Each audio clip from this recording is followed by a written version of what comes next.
Museigarren amailako bi neska mutil gara, eta eroski konsumerreko albiste bat laburtu dugu, eta orain zuei kontatuko dizuegu. Ni Iker naiz. Eta ni Ainara naiz. Gure albistearen izena, hau da saltsa hau da. Jendea saltsa gero eta gehiago erabiltzen du.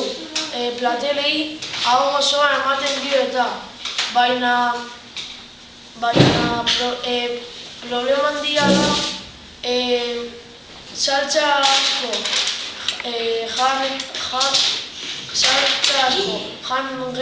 janez gero asko lodituko zarela da.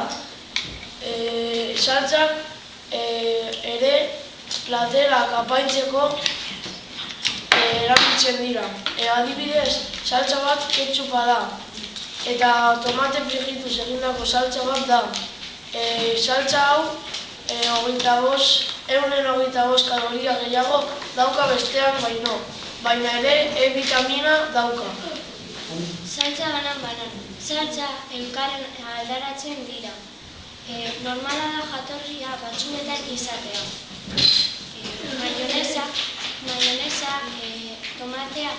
tomate saltsa, sukarrean erabiltzen dugun gauza gehiago da. Eta hau izan da gure albistea.